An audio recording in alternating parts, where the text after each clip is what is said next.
kegiatan di sekolah.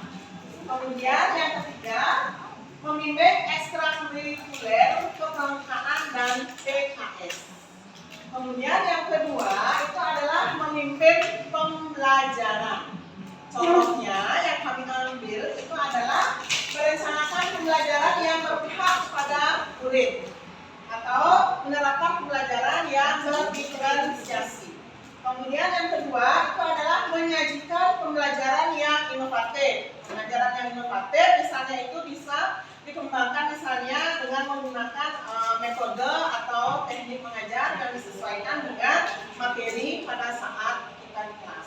Kemudian yang ketiga itu membimbing siswa di dalam diskusi kelompok. Nah, di dalam diskusi kelompok tersebut bisa sekaligus memberikan penguatan-penguatan.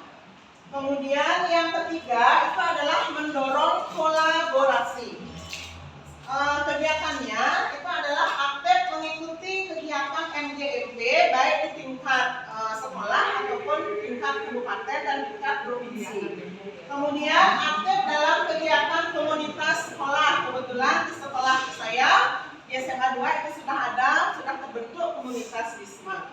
Kemudian yang ketiga itu adalah saling memberikan umpan balik atau feedback terhadap rancangan pembelajaran atau aksi nyata atau praktik baik yang dilakukan. Kemudian yang terakhir itu adalah aktif dalam kegiatan kolektif guru atau yang lebih kita kenal dengan KKG. Kemudian yang nomor 4 itu adalah menjadi coach bagi guru lain.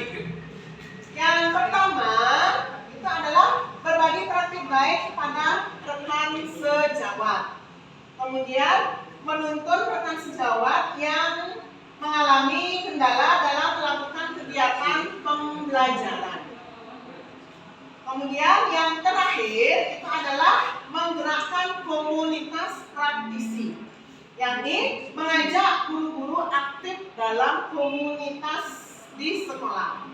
Kemudian yang kedua, berbagi praktik baik dalam komunitas seperti praktik pembelajaran berinteraksi dengan siswa dan orang tua siswa. Jadi sekian yang bisa kami sampaikan melalui peran dan guru pemula ini. Sekian dan terima kasih. Jadi Bapak Ibu tadi sudah disampaikan dengan jelas ya, peran guru pemula itu ada 5. Yang pertama itu sebagai kepemimpinan murid, menunjukkan kepemimpinan murid, kemudian mengikuti pembelajaran, menjadi coach, kemudian menjadi praktisi, kemudian mendorong kolaborasi ya, mendorong kolaborasi. Bapak Ibu yang lain, apakah mungkin ada yang mau ditanyakan, mau dikonfirmasi atau dikuatkan kembali? Mungkin bisa memberikan contoh-contoh yang terjadi di sekolah Bapak Ibu, silakan. Mungkin Bapak Ibu PP ingin memberikan masukan terhadap presentasi dari teman-teman kita. Adakah? Oke Bapak Ibu, satu hal berbeda yang saya rasakan dari perjalanan saya dari awal menjadi guru penggerak, kemudian menjadi pengajar praktik dan sampai hari ini menjadi pengajar praktik adalah satu perbedaan yang terjadi dari dulu sampai sekarang itu adalah bahwa komunitas belajar, komunitas praktisi ternyata di awal ini sudah dibentuk.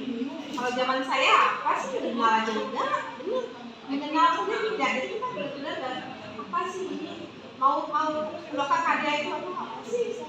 Praktisi nggak ngerti.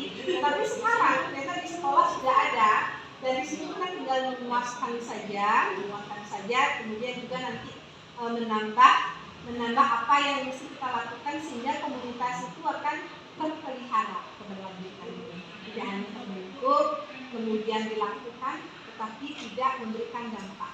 Nah, itu yang mungkin harus kita kuatkan bersama Bapak Ibu yang dilakukan di dalam kepemimpinan India tadi. Saya sebenarnya pegang ini dan komunitas. Nah itu contoh Bapak Ibu dalam keadaan tenang kita apa? Jika kita sudah dalam suasana selesai, akan kita bacakan poin-poin itu akan disampaikan. Ada yang mau disampaikan? peran dan nilai. Perannya lengkap sekali. sudah lengkap ya, sudah lengkap. Oke, termasuk di sana saya melihat tadi pembelajaran berdiferensiasi loh udah muncul.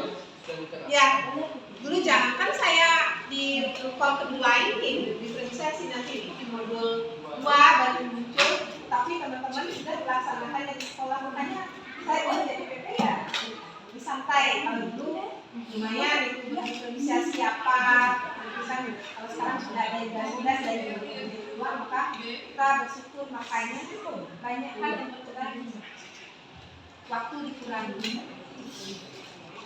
Oke, terus dan saya juga lihat di sana ada tadi pembelajaran yang inovatif, bagaimana kita menyesuaikan kebutuhan akan materi itu dengan metode yang kita gunakan. Jadi kalau materinya begini, cocoknya apa ya?